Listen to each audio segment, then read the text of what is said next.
The message came through at 3:47 p.m. on a Tuesday. Family group chat. The one I'd muted 6 months ago but never actually left because, somehow, leaving felt like admitting defeat.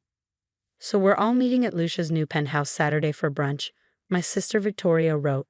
Everyone except Maya, obviously. Law. I watched the typing bubbles appear, disappear, appear again. Why obviously? That was my cousin Jennifer. Because Maya's still living in that cheap apartment in the old district, she'd be embarrassed. My thumb hovered over my phone screen. The old district. They meant the Morrison Building, a pre-war apartment complex with original crown molding, restored hardwood floors, and a waiting list that stretched 2 years long. But because it wasn't a glass tower luxury high-rise, my family considered it cheap. Mom's message appeared next. True. Maya's always been comfortable with less. Then Aunt Teresa. Some people just don't have ambition. At least she seems happy. Victoria again, living in that cheap apartment, pathetic. But yeah, ignorance is bliss, I guess. I set my phone down and stared at my laptop screen. The Morrison Building's financial reports were open in front of me. I'd been reviewing the quarterly statements when the messages started coming through. Profit margins were up 12% from last year. Occupancy rate held steady at 98%. Tenant satisfaction scores were the highest they'd been in 5 years. My building, the one I purchased 8 years ago, when I was 25 and everyone thought I was insane. The same building where Victoria rented a 2-bedroom on the 4th floor, where Mom had her adorable little place on the 7th floor that she used when she visited the city, where Aunt Teresa kept a 1-bedroom she used as an office space for her consulting business. None of them knew I owned it. They thought some faceless corporation ran the Morrison Building. They paid their rent to the management company I'd hired, never questioning who actually owned the property. I kept it quiet for the same reason I kept most of my investments quiet. My family had a way of making everything complicated. When I dropped out of my master's program to pursue real estate investment, they staged an intervention. An actual intervention. Sat me down, told me I was throwing my life away, said I'd end up homeless. Real estate investment isn't for people like us, Mom had said, as if we were some struggling family barely scraping by. We weren't rich, but we were comfortable. The difference was that they believed in traditional success, advanced degrees, corporate jobs, impressive titles. I believed in assets, in cash flow, in building something that couldn't be downsized or eliminated during budget cuts. So I'd stopped telling them things, stopped mentioning my properties. Let them believe whatever they wanted to believe about my cheap apartment and my lack of ambition. I picked up my phone and scrolled through the rest of the messages. Jennifer had gone quiet. She'd always been kinder than the rest. But Victoria continued her commentary. Mom added laughing emojis, and Aunt Teresa chimed in with observations about my disappointing life choices. I opened my contacts and found my property manager's number. "Hey Denise, it's Maya." "Maya, I was just about to call you. We have someone interested in that corner unit on the 9th floor, the one that just opened up. They're willing to pay above asking." "Great. Listen, I need you to do something for me. Pull the lease agreements for units 4 bits, 7 grams, and 8C. A pause. "Those are your family members, right? Your sister, your mom, and your aunt?" "Yes. Is something wrong? Are they behind on rent?" Denise's voice shifted to business mode. "Because all 3 accounts are current. No issues that I'm aware of. No issues with payment. But I'm going to need you to send them notices of lease termination. Today. I want the notices dated today but delivered at midnight tonight. Can you do that?" Another pause, longer this time. "Maya, are you sure? That's going to cause problems. We typically give 60 days notice minimum, and we'd need cause." Check their leases. All 3 signed year-to-year agreements last month, and all 3 include the owner termination clause. I can terminate with 24 hours notice if the owner plans to occupy the unit or make substantial renovations. You're planning to occupy 3 units? I'm planning to renovate the entire 4th, 7th, and 8th floors. Updating electrical, plumbing, everything. It's been on my 5-year plan. I'm just moving up the timeline. It wasn't entirely a lie. I had been planning renovations, just not for another 2 years. "Okay," Denise said slowly. "And you want these delivered at midnight? That's specific." Electronic notices to their email addresses on file. Time for 12 o'clock am exactly. Can you make that happen? I can set up scheduled emails, yes. But Maya, this is your family. Are you absolutely? I'm absolutely sure. Send the notices. Standard 24-hour vacancy requirement as per the lease termination clause. Include the relevant legal citations so they know it's binding. After I hung up, I looked at the group chat again. They'd moved on to discussing what kind of champagne to serve at Victoria's penthouse brunch. I took a screenshot of Victoria's message, the one calling my apartment pathetic, and saved it to my photos. Then I muted my phone and went back to work. At 11:58 p.m., I unmuted the family group chat. At 11:59 p.m., it typed, "Check your mail." I hit send and watched the message appear in the chat. 1 minute later, my phone exploded. Victoria called first. I declined. She called again immediately. Declined. Mom called. Declined. Aunt Teresa called. Declined. The group chat erupted. "Maya, what did you do? I just got an email saying I have 24 hours to vacate my apartment. This says the building owner is terminating my lease. Why would they do this? I've never been late on rent. Maya, why did you tell us to check our mail? Did you know about this?" I watched the messages pile up, watched the panic spread, watched them realize that all three of them had received the same notice at the same time. Wait, Jennifer wrote, "All three of you got eviction notices at the exact same time? That's not a coincidence." Smart girl, Jennifer. Maya, what did you do? Mom again. It typed slowly. I didn't do anything. The building owner made a decision about their property. Do you know the building owner? Did you complain about us or something? Victoria was using all caps now. Why would I complain? I'm just the pathetic one living in a cheap apartment, remember? The typing bubbles appeared and disappeared several times. No one seemed to know what to say to that. Finally, Mom, Maya, this isn't funny. We have 24 hours to find new places. Do you understand how impossible that is? You should start packing, I wrote. The notice is legally binding. How do you know that? Victoria again. I didn't answer. Instead, I took another screenshot, this one of their panicked messages, and set my phone aside. 3 voicemails appeared within minutes. I listened to them on speaker while I made tea. Victoria's voice, shaking, "Maya, I don't know what you did, but you need to fix this right now. I can't just move out in 24 hours. I have furniture. I have a lease. This is illegal. Call me back." Mom's voice, that particular tone she used when she was trying to sound calm, but was actually furious. "Maya Elizabeth, I know you're upset about the things said in the group chat, but this is taking things way too far. You need to tell us what's happening. We're family. Call me."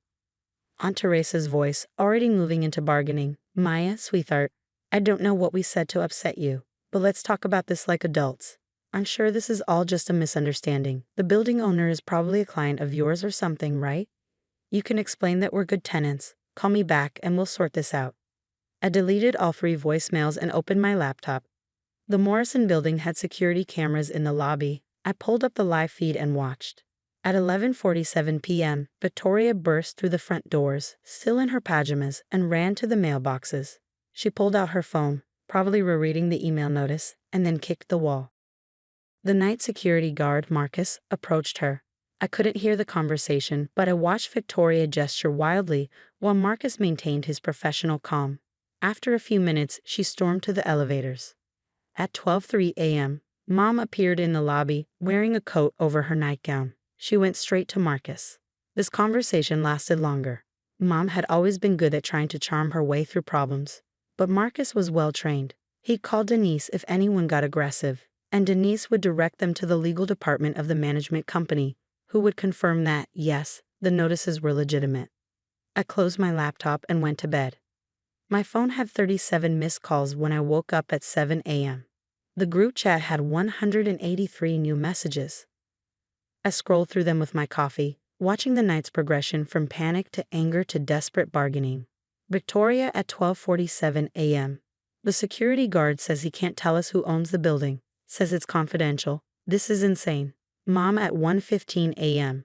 I've called every attorney I know. They all say the lease termination clause is valid if the owner is doing renovations, but 24 hours is cruel. Aunt Teresa at 2:33 a.m. I can't find anywhere available on such short notice. Everything decent requires applications, credit checks, deposits. Jennifer at 3:02 a.m. Has anyone actually reached Maya? This seems really targeted. All 3 of you in the same building, all getting notices at the same time. Right after you were talking about her in the chat. Victoria at 3:45 a.m. Jennifer, that's ridiculous. Maya doesn't have that kind of power. She lives in this building too. She's probably getting evicted just like us. That made me smile. The assumptions they made about my life never cease to amaze me. Mom at 6:23 a.m. Maya, I know you're reading these. Please, just tell us if you know something. We need help. I set my phone down and got ready for work. At 9 a.m. Denise called. Your sister is in the building office, she said without preamble. She's demanding to speak to the owner. She's been here since we opened and she's not leaving until she gets answers. Tell her the owner doesn't take meetings. I did. She said she'll wait however long it takes. She set up camp in our waiting area. Maya, she seems pretty desperate. The notice gave her 24 hours. She has until midnight tonight. She should be apartment hunting, not camping in the office. Your mom called me 4 times this morning. Your aunt has already hired a lawyer, though I told her the lease termination is airtight. This is getting messy. It was always going to be messy. That's why I waited 8 years to do it. Do you want me to call building security? We can have your sister removed if she's disrupting office operations.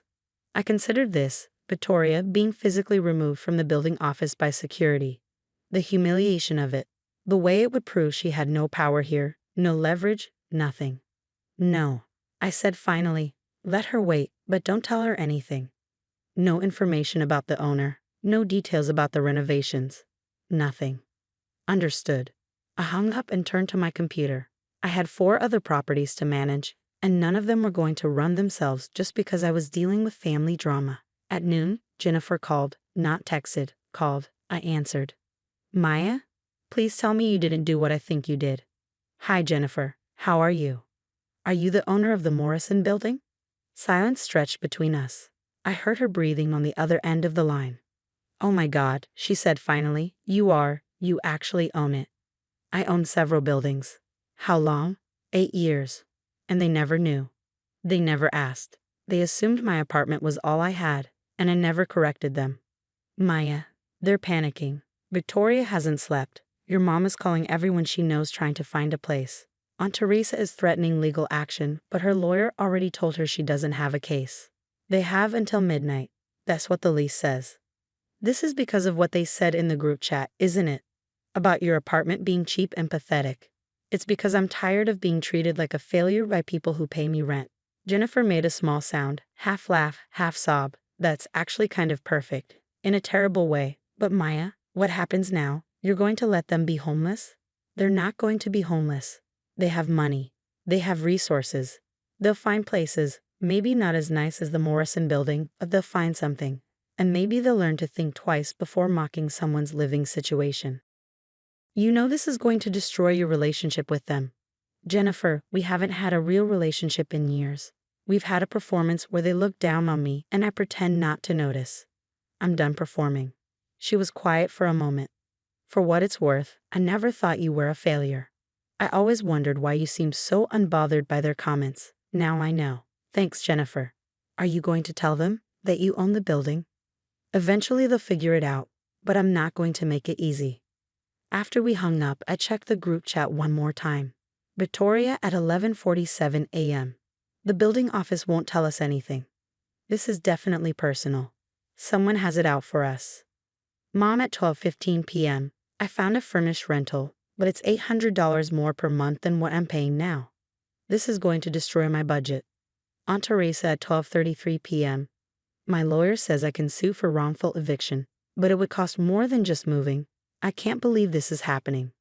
I put my phone in my desk drawer and didn't look at it for the rest of the day. At 11:30 p.m., Denise sent me a text. All 3 units are empty. Your sister left at 10:47 p.m., last one out. Took photos of her throwing her keys at the night desk. Charming family you have. I responded, schedule the renovation crews to start tomorrow. Full gut renovations on all 3 floors. Let's make something beautiful. At 11:59 p.m., I opened the family group chat one last time. The messages had slowed down. Exhaustion and moving logistics had replaced the panic. Victoria's last message was at 9:34 p.m. We're all out. I hope you're happy. Whoever did this to us. At midnight exactly, I typed one final message. The building owner is very happy with their decision. Good luck in your new apartments. Try not to call them cheap. I hit send and then, finally, left the group chat. My phone rang immediately, Victoria, then Mom, then Aunt Teresa. I blocked all free numbers, made myself chamomile tea, and opened my laptop to review the renovation plans for the Morrison Building's 4th, 7th, and 8th floors.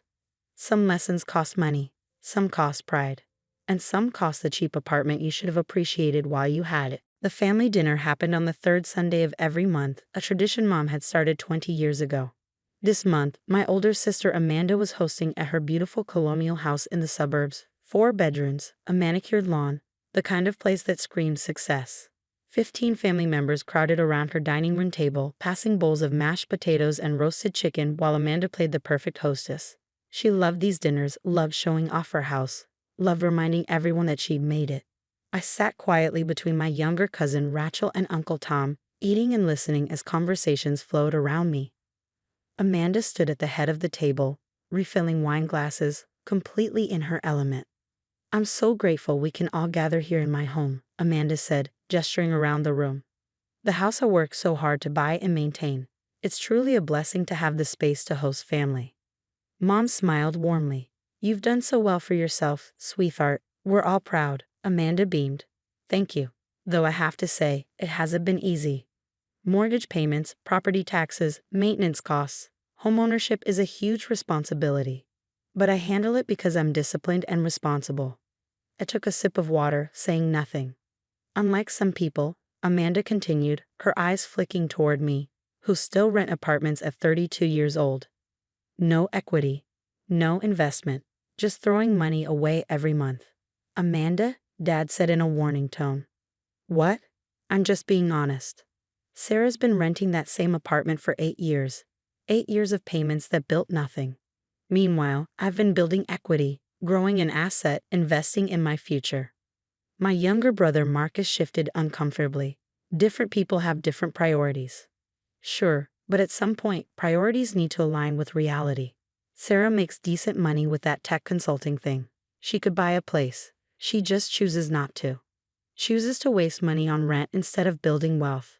I set down my fork carefully. "I'm comfortable where I am." "Comfortable isn't the same as smart," Amanda countered. "You're 32. You should own property by now, have something tangible to show for all those years of work." "Amanda, that's enough," Mom said. But Amanda was just getting started, playing to the audience. "I'm not trying to be mean. I'm trying to help Sarah's family.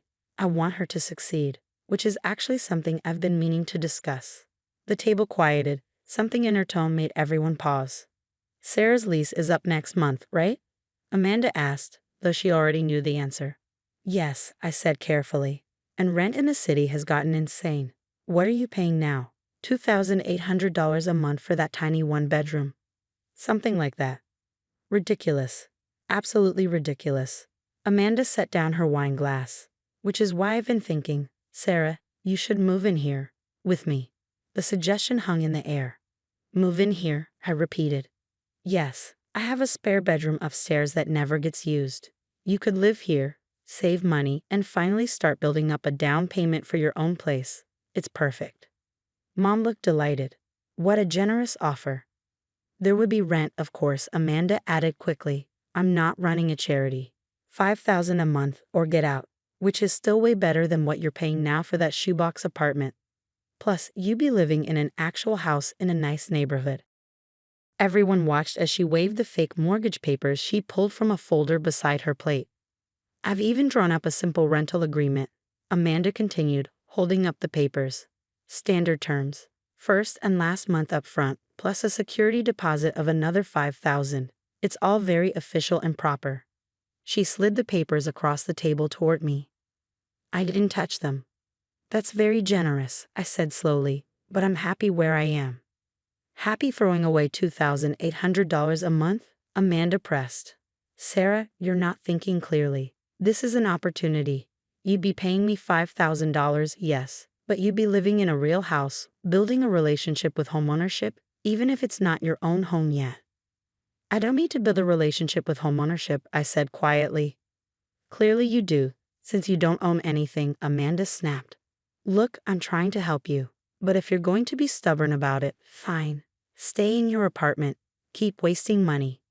But don't come crying to me in 10 years when you're still renting and have nothing to show for it. Uncle Tom cleared his throat. Maybe Sarah has reasons for her choices that. What reasons? Amanda interrupted. What possible reason is there to keep renting when you could be building towards something? Unless, she paused dramatically, unless she actually can't afford to buy. Is that it, Sarah? Are you struggling financially? Is the consulting work not paying as well as you let everyone believe? The table had gone completely silent. I'm not struggling, I said quietly. Then prove it. Take the room. Pay the rent. Show everyone you can handle real adult responsibilities, like property, agreements, and monthly obligations. Something in her tone, the condescension, the performative concern masking obvious manipulation, made my decision for me. I pulled out my phone, opened my banking app, and showed the bank statements. $7,400 monthly payments for 10 years. I don't need to rent a room from you, Amanda, I said calmly, because I've been paying your mortgage for the last 10 years. The silence that fell was absolute. What? Amanda said, her smile freezing. Your mortgage on this house. I've been paying it since you bought the place in 2014. I turned my phone so the family could see the screen. Automatic payment. $7,400 every month. 120 months. That's $888,000 in total payments. Amanda's face went pale. That's not, you're lying. Bank of America mortgage account, number ending in 4739. Property address, 847 Willow Creek Drive. That's this house. I scrolled through the statements. I have documentation going back 10 years. Every single payment. Every confirmation number. Dad leaned forward. Sarah, what are you talking about? Amanda came to me in 2014, right after she got approved for this mortgage. She was panicking because she'd gotten approved for more house than she could actually afford. The mortgage was $7,400 monthly, but her salary only covered about $3,000 of it. She begged me to help her, just temporarily, until she got a raise or found a roommate or something. I pulled up more records. I agreed. I set up automatic payments from my account to cover the full mortgage. She was supposed to pay me back the difference between what she could afford and the actual payment. She never did. This is ridiculous, Amanda said, but her voice lacked conviction. Why would you pay my mortgage? Because you're my sister, and you were desperate and I wanted to help you. I met her eyes. You told me you'd lose the house if you couldn't make payments. You said it was temporary. You promised you'd take over within a year once your career stabilized. Marcus was staring at Amanda. Is this true? Amanda's jaw tightened. I don't know what she's talking about. I pay my own mortgage. I've always paid my own mortgage. Really?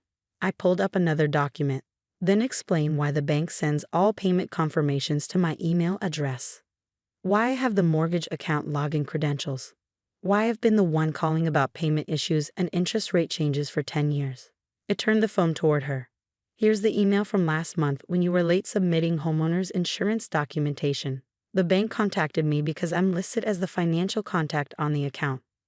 Uncle Tom looked stunned. You've been paying $7,400 a month for 10 years? For this house, yes.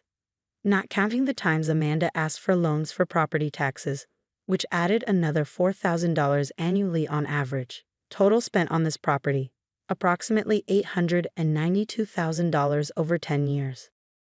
The number seemed to echo in the silence. Why? Mom asked, her voice barely a whisper. Why would you do that?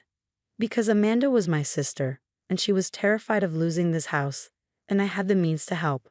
I was making good money consulting, I lived modestly, and I thought I was doing the right thing. You were, Mom started, but I shook my head. I was enabling her.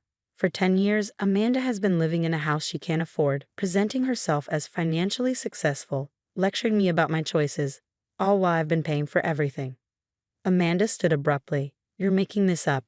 This is some kind of sick joke because you're jealous of my success. I'm not jealous, I said. I'm tired. Tired of paying your bills while you judge my life. Tired of watching you use this house as proof of your success when the only reason you still have it is because I've been covering payments you can't make. I can make my payments. Then you won't mind me stopping. I opened my banking app's bill pay section and found the automatic payment to Bank of America for the account ending in 4739. I'm canceling the automatic payment right now. Wait, Amanda said. Payment canceled. I showed her the confirmation screen. Effective immediately. The next mortgage payment is due in 12 days. You'll need to make it yourself. Amanda grabbed for my phone. You can't do that. You can't just stop. I absolutely can. It's my money, my bank account. My choice to stop giving you nearly $8,000 a month. But I don't have. She stopped, realizing what she was admitting. You don't have the money, I finished. I know. You've never had the money. You got approved for a mortgage based on projected income that never materialized. You've been living beyond your means for 10 years and have been subsidizing it. Dad had pulled out his phone, checking something. His face went ashen. Amanda, your mortgage payment is really $7,400 a month. The house is worth it, Amanda said desperately. It's an investment. Property values have increased. I have equity now.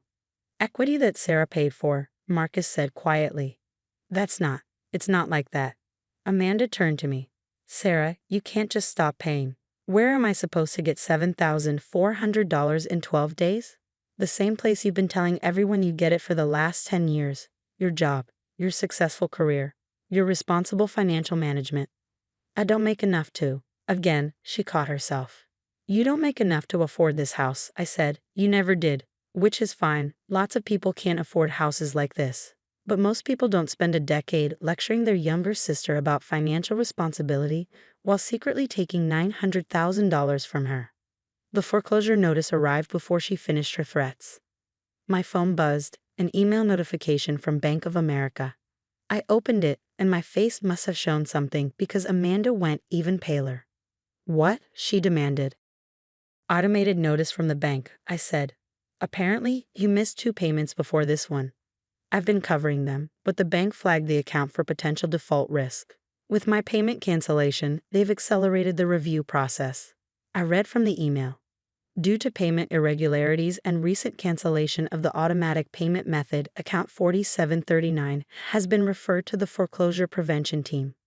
Borrower must contact the bank within 5 business days to establish a payment plan or face foreclosure proceedings. The words seemed to suck all the air from the room. Foreclosure? Mom said weakly. It's standard procedure when payments become irregular, I explained. Amanda's been late before. I've always covered it. But now that I've canceled the automatic payment and the bank sees no alternative payment method on file, they're protecting their interest. Amanda sank back into her chair. You're going to let them take my house.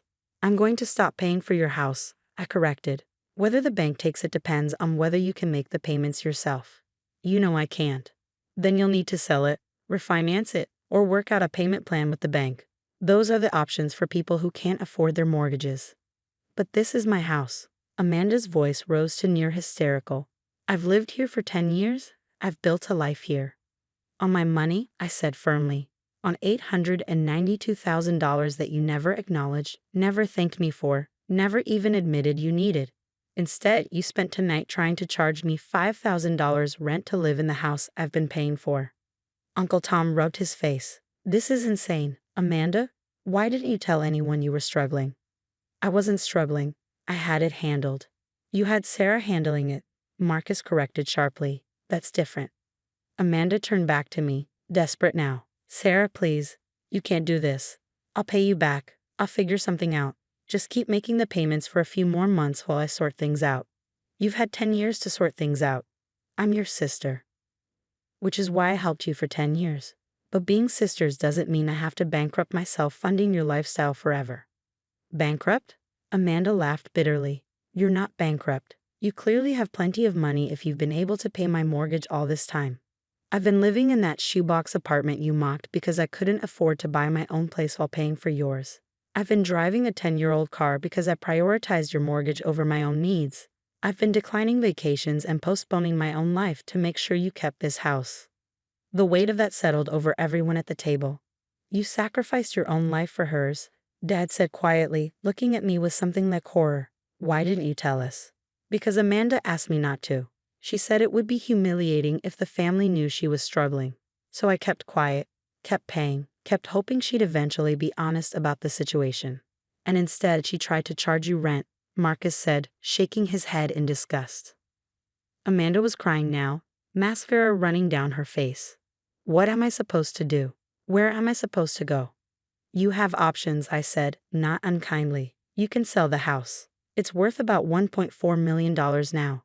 After paying off the remaining mortgage, about $620,000, you'd walk away with roughly $780,000.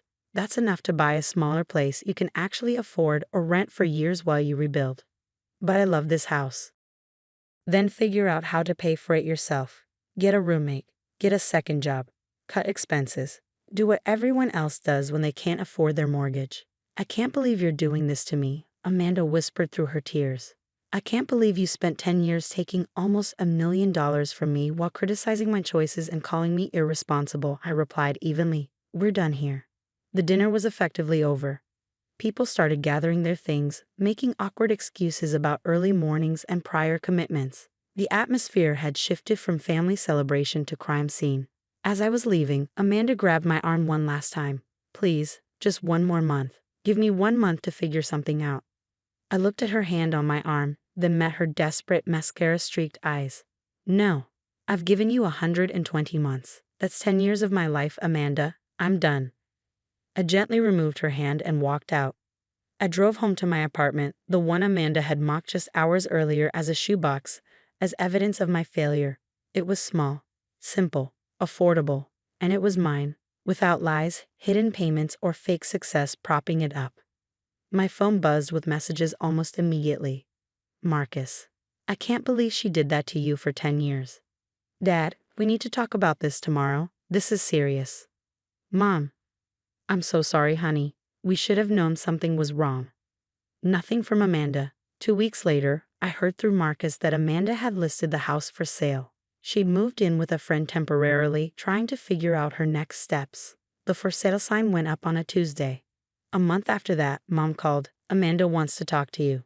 To apologize. Is she ready to actually apologize? Or does she want something else? There was a long pause. I don't know, honey. I honestly don't know. Then I'm not ready to talk.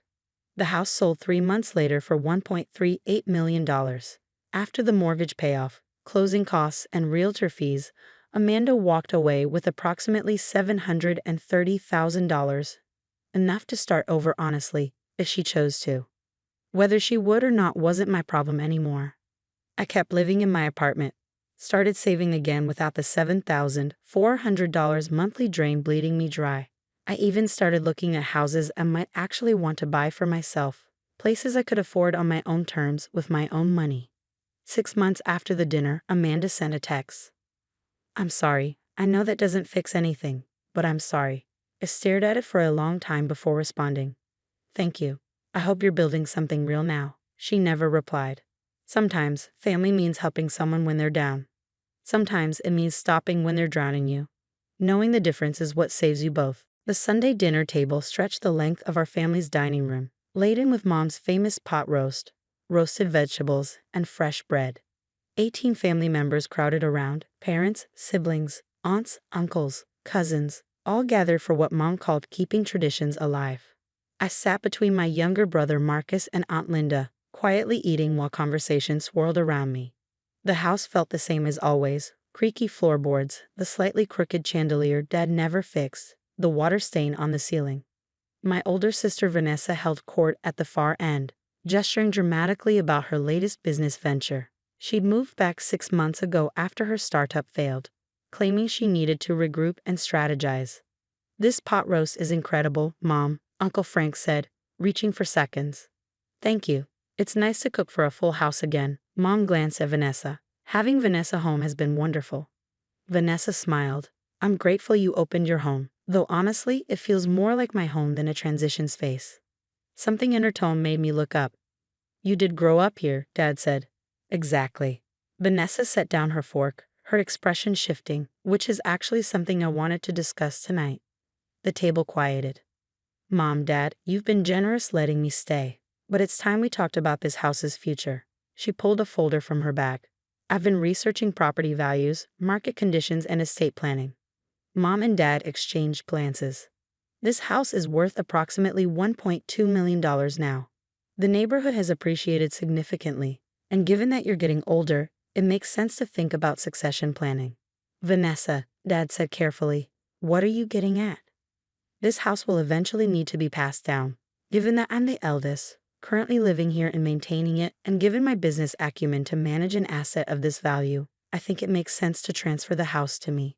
The silence was absolute.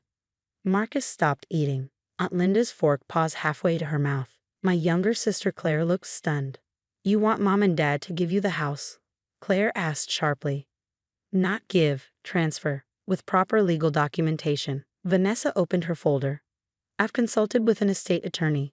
The transfer can minimize tax implications, and Mom and Dad can retain lifetime residency rights.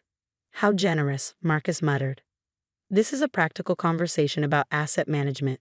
Someone needs to think about these things. Vanessa pulled out more papers. I've drafted a preliminary agreement. Nothing binding, just a framework. Dad's face went red. You drafted an agreement for our house without talking to us? I'm talking now, in front of the family, so everything's transparent. This is responsible estate planning. Responsible? Claire's voice rose. You moved back 6 months ago because you were broke, and now you're trying to take their house? I'm not taking anything. I'm proposing a logical succession plan. That benefits you, Marcus corrected. Vanessa's composure cracked. I'm the one who's here, maintaining this property, paying for repairs, handling issues. Where were you when the furnace broke last month? When the roof needed patching, I dealt with it. With whose money? I asked quietly. Everyone turned. Excuse me? Vanessa said. The furnace repair cost $4,200. Roof patching was $3,800. You told Mom and Dad you'd handle it. But you don't have that money, Vanessa. Your startup failed, owing $340,000. Your credit cards are maxed. Your bank account has $247 in it.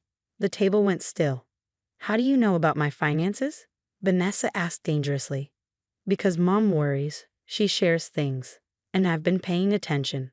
I set down my fork. So whose money paid for those repairs? Vanessa's jaw tightened. I have resources you don't know about. You have credit cards in Mom and Dad's names that you've been using without their knowledge. That's fraud. Mom gasped. Dad stood. What? Vanessa opened 2 credit cards using this address and your information 6 weeks after moving back. She's charged $23,400 on them. The statements come here, but she gets to the mail first. That's a lie, Vanessa said, her face pale. Dad, check your credit report. You'll see 2 Capital One accounts opened in September, one with a $12,100 balance, one with $11,300. Dad pulled out his phone immediately. Vanessa stood abruptly. This is ridiculous. I don't have to listen to false accusations. You're right, you don't have to be in this house at all. I reached into my bag, pulled out my folder. Get your stuff and leave. Everyone watched as she waved the old house deed from her estate planning folder. This is my parents' house, Vanessa said, gripping the deed. You can't tell me to leave. Actually, it's not.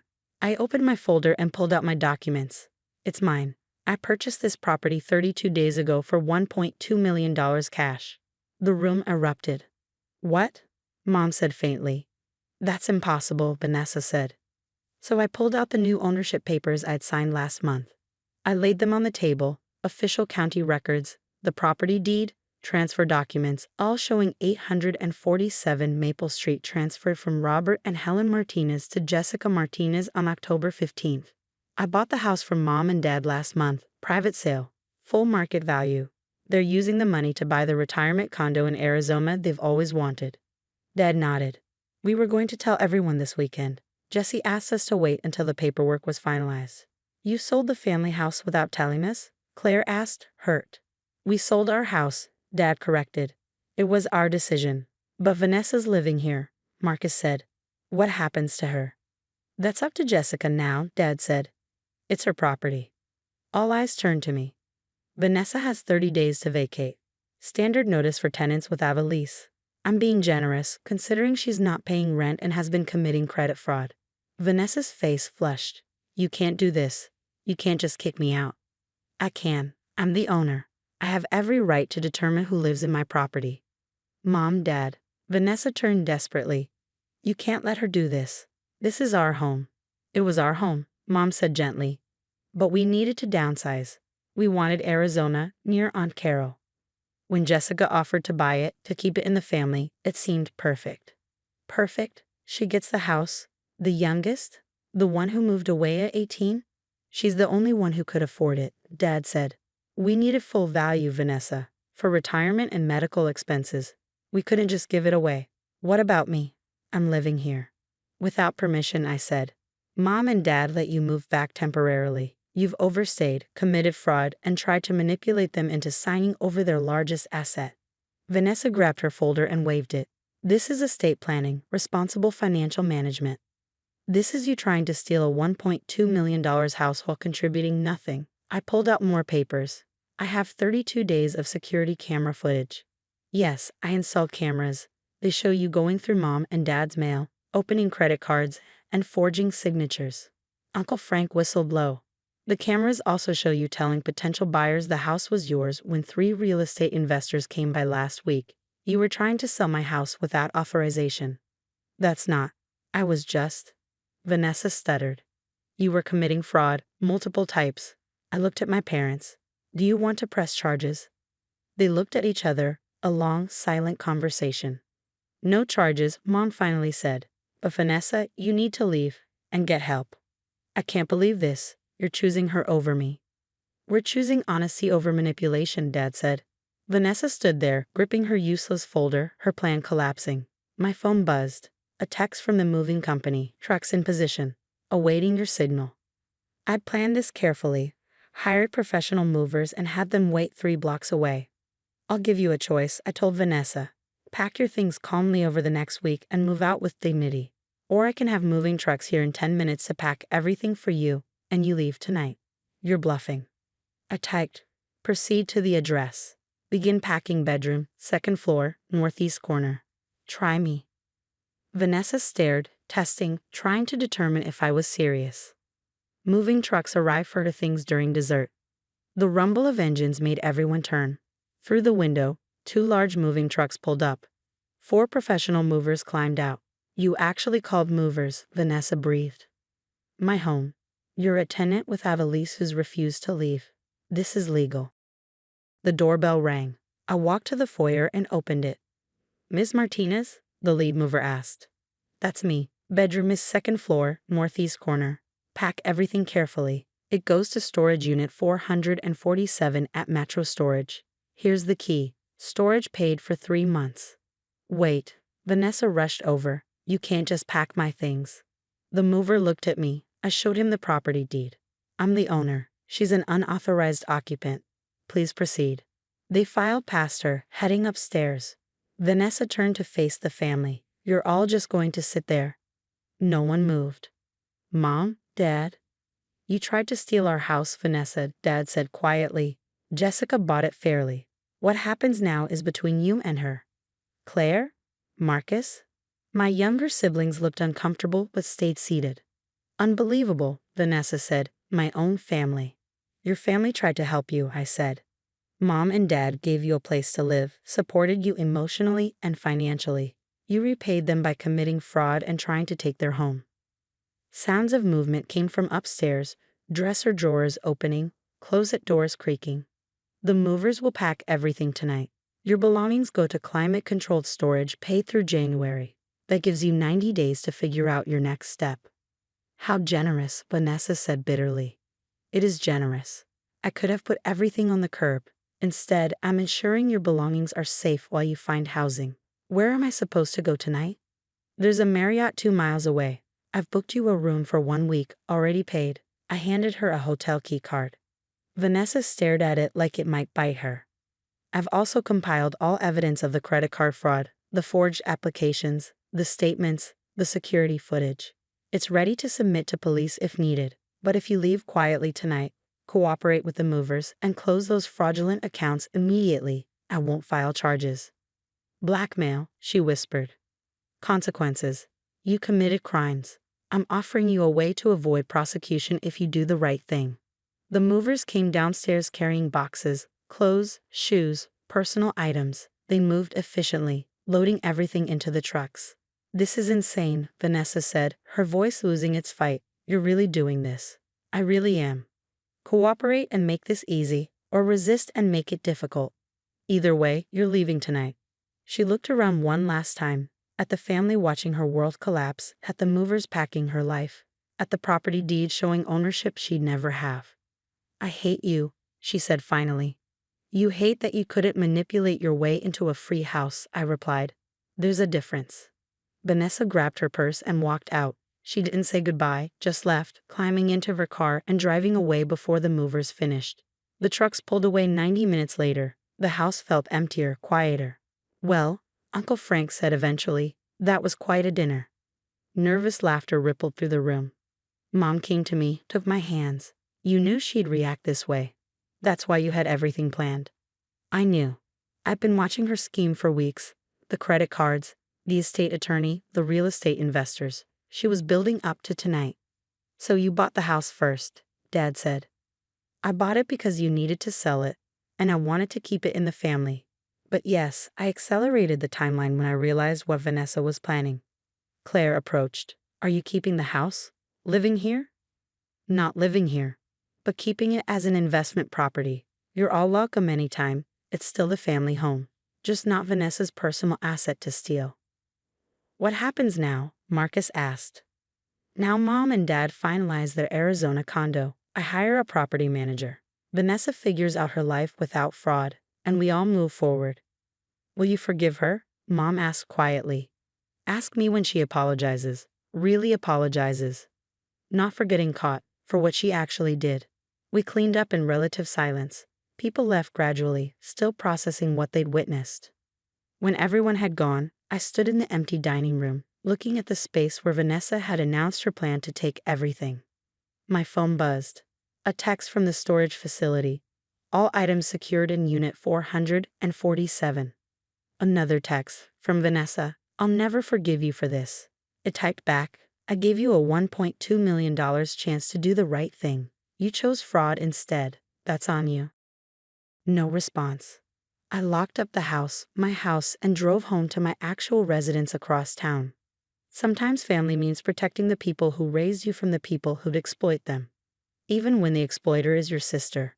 Even when doing the right thing makes you the villain in someone else's story. The house would be fine. Mom and Dad would enjoy Arizona. Vanessa would eventually find her way, hopefully learning that manipulation doesn't build real success. And I'd sleep well knowing it stopped a con before it could destroy my parents' retirement. That was worth being hated. That was worth everything. Mom's 58th birthday dinner took place at Giovanni's, the upscale Italian restaurant where our family celebrated every milestone. 20 family members gathered around the long table in the private dining room, candlelight casting soft shadows across smiling faces. I sat between Aunt Mary and my younger cousin David, quietly eating ossobuco while conversation flowed around me. Mom looked radiant at the head of the table, Dad beside her, both laughing at Uncle Frank's jokes. Speech time. My older sister, Catherine, announced, standing with her wine glass raised. She looked immaculate, tailored Armani suit, fresh highlights, diamond studs catching the light. The table quieted. "Mom," Catherine began, her voice warm and practiced, 58 years of being the most incredible mother. "You raised us to be strong, independent, successful women." She paused. "Well, you raised me to be successful. Jury's still out on some of us." Uncomfortable laughter rippled through the room. I took a sip of water. "But seriously," Catherine continued, "you taught me that success requires dedication, real work, real commitment. That's why I'm proud to say I just closed the Hendricks merger, a $340 million deal, the largest in company history." Applause. Dad beamed. "That's what real achievement looks like," Catherine said. "Putting in the hours, climbing the ladder, building something tangible. Not everyone understands that work ethic. Some people prefer easier paths." Her gaze landed on me. "Some people prefer to dabble, to work from home, do little freelance projects or consulting gigs or whatever. Stop pretending to be successful when you're really just avoiding the real world." The room went silent. "I'm not saying it to be mean, Jessica. You're 30 years old. It's time to get a real job, join a real company, build a real career." She turned back to Mom. "So here's to you, Mom, for raising at least one daughter who understands what professional success actually means." As she bragged about her executive position, scattered applause followed, quieter now, uncomfortable. Catherine sat down, looking pleased. I pulled out my phone beneath the table and opened my secure email. I found the thread from my chief operating officer. For executive compensation, final approval needed. The list showed every executive at Morrison Dynamics. The company had founded 8 years ago and grown to $2.8 billion in value. Catherine Monroe, VIP of Strategic Acquisitions. Base salary, $285,000. Stock options, $150,000. Year-end performance bonus, $456,000. Total, $891,000. I hired Catherine 3 years ago when she was struggling, given her the VIG title, let her lead high-profile deals, paid her above market rate because she was family. She had no idea I owned the company. I kept my involvement quiet, operating through my holding company and letting my crew handle daily operations. Catherine thought Morrison Dynamics was just another corporate job, another rung on her ladder. She didn't know she'd been climbing a ladder I built. So I removed her name from the bonus list and company payroll. I made 2 quick edits. Catherine Monroe, year-end bonus, $0. Catherine Monroe, employment status, terminated effective immediately. I typed a note to my crew. Process Catherine Monroe's termination tonight. Severance per standard contract. Security notified for Monday morning. I'll handle the explanation. Send. Immediate reply from James. Are you certain? This will raise questions. I'm certain. She just publicly humiliated the CEO at a family dinner. That's cause. Understood. Par will process tonight. Her access revoked by midnight. I set my phone down and picked up my wine glass. That was quite a speech, Catherine, I said calmly. She smiled, magnanimous. Just being honest. Sometimes people need the truth. You're right. Sometimes they do. I sipped my wine. Tell me about the Hendricks merger. 18 months of negotiations. 6 revisions. But we got it done. Your bonus must reflect that achievement. It does. $456,000, largest in company history. She said it loud enough for everyone to hear. That's what happens when you deliver results. Exactly what happens, I agreed. Although company policy states bonuses are contingent on employment status at distribution. Obviously, why pay someone who doesn't work there? No reason at all. I smiled. Congratulations, Catherine. Impressive work. She beamed, accepting compliments, basking in attention. I excused myself. In the hallway, I called James. Termination processed, he confirmed. Her drafting Monday's announcement. Security briefed. Her building access, email, and systems will be locked at midnight. The Hendricks merger, transition plan solid? David Chin takes over her accounts. He's been shadowing her deals anyway. Good. I paused. When security escorts her Monday, be respectful but firm. She's my sister. Don't humiliate her more than necessary. Understood. I returned to dessert, tiramisu, Mom's favorite. Catherine still held court, discussing her career trajectory, strategic vision, and next year's plans. Jessica's been quiet, Aunt Marie said. What's new with you? The usual, working on projects. Still consulting? Catherine asked, her tone suggesting consulting ranked slightly above unemployment. Something like that. Morrison Dynamics might have entry-level positions. I could put in a word, get your foot in the door. It's not too late to start a real career. The irony was excruciating. That's generous, but I'm happy where I am. Are you though? Really? Catherine leaned forward, her tone full of sincere condescension. From the outside, it looks like you're drifting. No direction. No career path. No achievements anyone can point to. I could have told her then, explained that Morrison Dynamics, her company, her career, her $456,000 bonus was something I built. But I didn't. You're probably right, I said. I should think about that. Catherine sat back satisfied. Problem solved. Dinner wound down. Goodbyes, hugs for Mom. Catherine gave me an extra long hug. I really want to help you, Jess. Think about what I said. I will. Around midnight, a text from James. All systems locked. Catherine Monroe no longer has access. Calls her at 8 a.m. Monday before security arrives at 9. Sunday afternoon, Mom called. Catherine told me wonderful news. She's helping you get a job at her company. That's nice of her. She's always so generous. I'm proud of both my girls. I almost explained that Catherine's generous offer was for an entry-level job at the company I owned. But I didn't. Later, a text from Catherine. Hey sis, Talk to my boss about you. He'll meet with you. Usually a long process, but I can fast track it. Probably start around $55,000, but it's a foot in the door. I stared at the message. She was offering me a $55,000 job at the company where I'd approved her $891,000 compensation. That's kind. Let's talk next week. Perfect. This is going to be so good for you. Real company, real benefits, real career path. Monday morning, 8:47 a.m., James called. Her called her 18 minutes ago. Explained termination, severance, security escort. She's not taking it well. Legal action. She's threatening, but termination is clean. Contract is clear about conduct expectations. At 9:03, Catherine called. I let it go to voicemail. She called again. Again. Again. Finally, I answered. What did you do? She screamed. Good morning, Catherine. I just got fired. Security is here making me pack. They're taking my badge, laptop, everything. I'm sorry to hear that. You did this because of Mom's dinner. You pulled strings, got me fired. I didn't call anyone. Then why? I closed the biggest deal in company history. My bonus, $456,000, was supposed to be paid Friday. All gone. Employment at termination. Standard policy. How do you know company policy? I paused. Because I wrote it, Catherine. I founded Morrison Dynamics 8 years ago. I own it. You've worked for me for 3 years. Absolute silence. That's not possible, she whispered. Morrison Dynamics is owned by Jim Holdings, owned by me. Jessica Marie Harrison. Check the corporate filings, public record. But you don't have a real job. I work from the executive suite, 10th floor. You work on 7.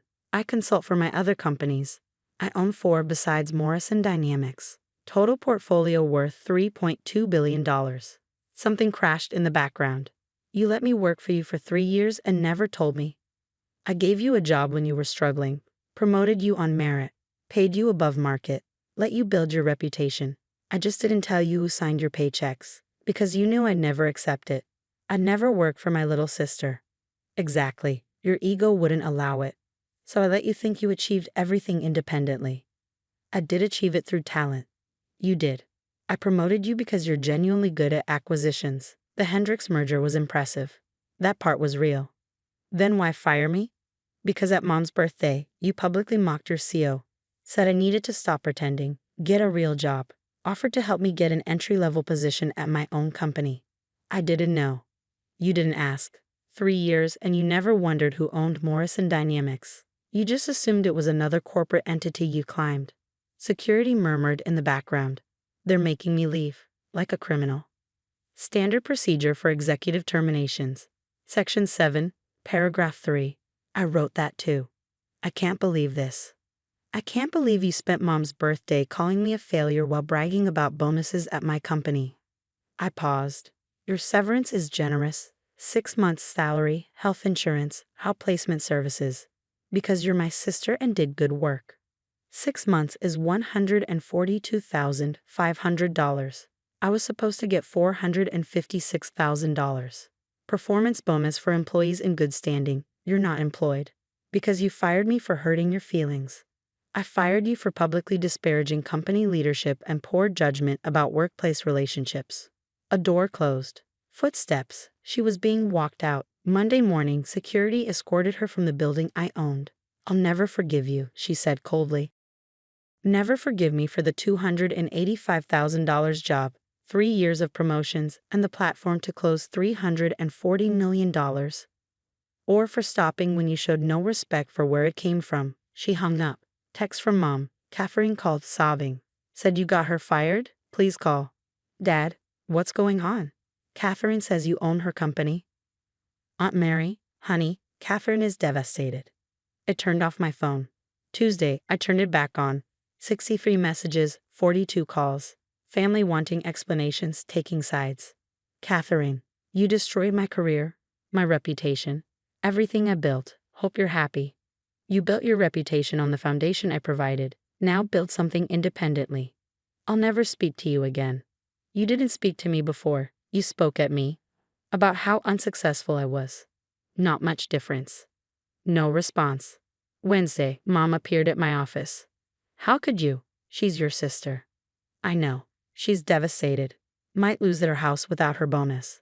They bought a house requiring $456,000 annual bonuses. Poor financial planning. Family doesn't destroy family like this. Family doesn't spend birthdays calling each other failures, I said quietly. Family doesn't offer help getting entry-level jobs while bragging about six figures. Doesn't pretend siblings are unemployed while working at companies they built. She didn't know. She didn't bother knowing. 3 years, and she never asked who owned it. Never cared, as long as the paychecks cleared. Mom left without hugging goodbye. 3 weeks later, mediation. Catherine, her lawyer, Brad, me, my lawyer, and a neutral mediator. Catherine looked terrible, thinner, dark circles, polish gone. I want my job back, she said, and my bonus. 4 hours of negotiation. Settlement. 3 additional months severance beyond the original 6, plus a neutral recommendation letter. She'd sign a non-disparagement agreement and drop legal claims. She signed. In the hallway after she stopped me, I really didn't know. About the company, I thought you were wasting potential. I know. If I'd known, I never would have said those things. That's what bothers me most, I said. You'd have treated me differently if you knew I was successful. But you should have treated me well regardless, because I'm your sister, because I'm a person. Not because I own something valuable. She had no answer. We haven't spoken since. The company thrives. David Chen exceeded expectations. The Hendricks merger completed successfully. Core earnings are strong. Sometimes I wonder if I should have handled it differently. But then I remember her voice at Mom's dinner, the confidence telling me to stop pretending, the certainty her success was real and mine was fake. And I know I made the right choice. Success isn't what people think of you. It's what you build when nobody's watching. And I built something real, with or without my sister's approval. The mimosa glass was sticky when my nephew Ethan pressed it into my hand. Grandma says that's your job, he said. Getting refills. The Sunday brunch chatter at my mother's house stopped. 12 family members stared at me. My mother, seated at the head of the table in the chair that used to be my father's, smiled. Well, Anna, you were standing right by the kitchen. It's not like Ethan was wrong. My sister Lauren laughed. Mom, that's terrible. But I mean, she gestured at me, then at the kitchen doorway. You're literally right there. My brother-in-law joined in. It's just efficient, really. Uncle Paul chuckled. Division of labor. Some of us work, some of us serve. Always been that way. The table erupted in laughter, not uncomfortable laughter, genuine amusement. Ethan looked proud, like he'd accomplished something clever. I set the glass down on the table, collected my purse from the hall closet, and walked out the front door. Anna, where are you going? Mom called after me. We're about to serve the frittata. I didn't answer. I got in my car and drove home. The text came at 8:34 p.m. Mom, finally left. Good. You were making everyone uncomfortable with your attitude. I stared at the message, sitting in my home office surrounded by the property files I managed for my real estate portfolio, 15 properties across the city. The most valuable one being the 3-bedroom colonial at 482 Riverside Drive. My mother's house. The one I purchased outright for $425,000 after Dad died, and Mom couldn't afford to keep it. The one where she lived rent-free for 6 years while I paid the property taxes, insurance, and maintenance. The one she believed she owned. When Dad died, the house had still carried a $380,000 mortgage. Mom's income as a retired teacher couldn't cover it. She'd been 3 months from foreclosure when I'd stepped in. I'd bought the house from the bank, cleared the debt, and told Mom she could live there as long as she wanted. It's your home, I'd said. I just want to make sure you never have to worry about losing it. She'd hugged me, crying, You're saving my life, Anna. I'll never forget this. 6 years later, she'd forgotten completely. She told people my house and my property. She'd refinanced in her mind, rewritten history where she'd somehow managed to keep the house herself, where I was just her unmarried, childless daughter who did something with property management. She'd never asked for details. He typed back, like your house deed? 3 dots appeared immediately, disappeared, appeared again. Mom, what are you talking about? I didn't respond. Instead, I opened my laptop and pulled up the deed for 482 Riverside Drive. Owner, Anna Margaret Chen. Purchase date, March 15, 2019. No mortgage, no liens, fully paid. I opened a new document and began drafting a formal letter. To Patricia Chin, resident. From Anna Chin, property owner. Rear. Notice to vacate premises. This letter serves as formal notice that your occupancy of the property located at 482 Riverside Drive must terminate within 30 days, per state law regarding month-to-month tenancy. I finished the letter, saved it as a PIF, and sent it to my attorney with a note. Rush process this. I want it delivered by courier this evening. Cost is not a concern. My attorney Marcus called within 10 minutes. Anna, I'm looking at this notice. You're evicting your mother?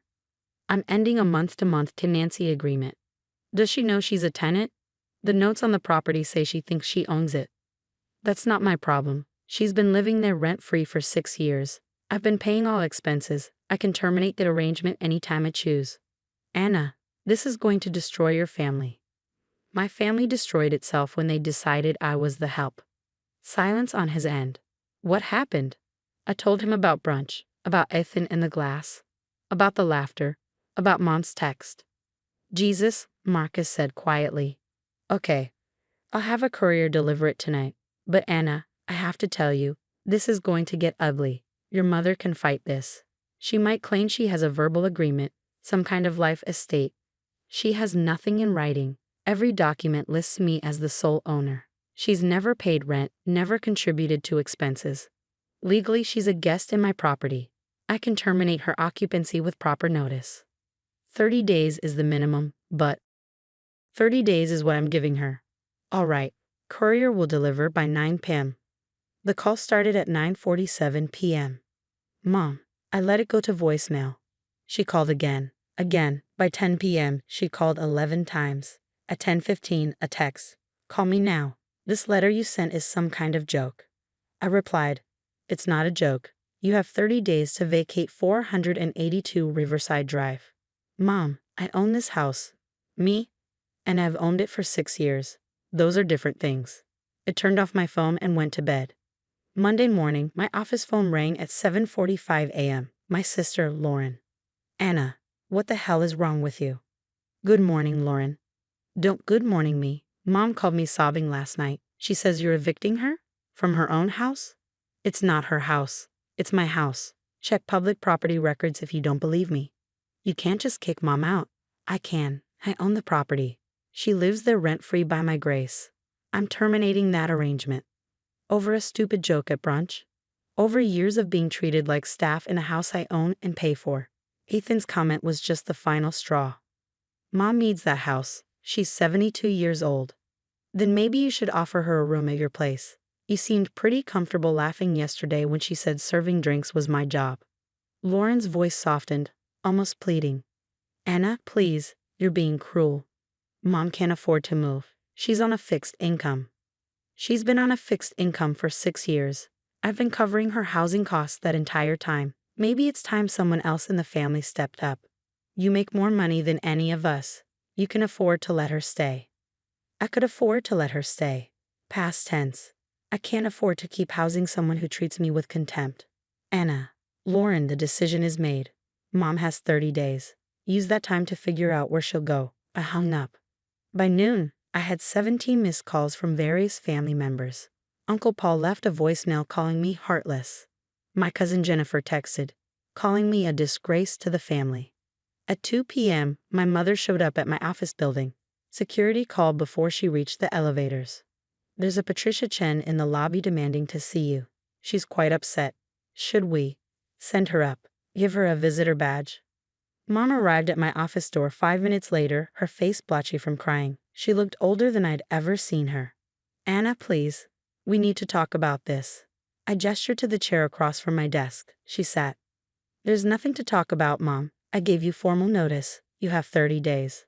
This house has been my home for 30 years. Your father and I raised you kids there. Every memory I have.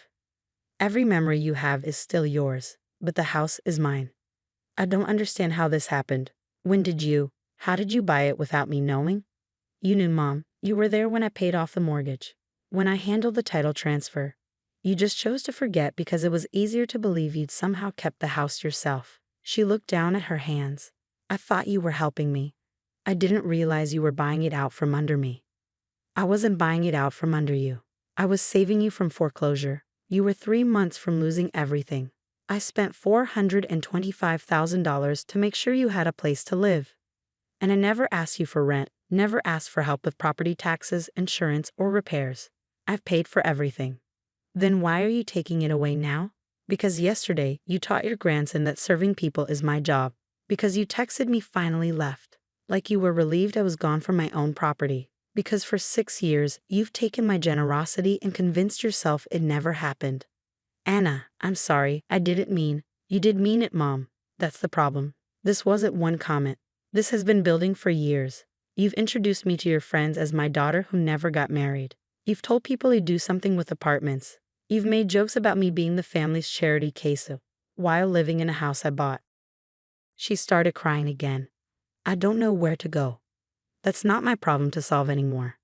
Anna, please, give me more time. Let me find something. 30 days isn't enough. I pulled up my calendar. I can give you 60 days, but there are conditions. She looked up hopefully. Anything. You'll apologize to me in front of the entire family, not privately. Publicly, you'll explain that I own the house, that you've been living there rent-free, and that you treated me poorly despite my generosity. Anna, those are my terms. 60 days instead of 30, but you acknowledge the truth to everyone. She wiped her eyes. When?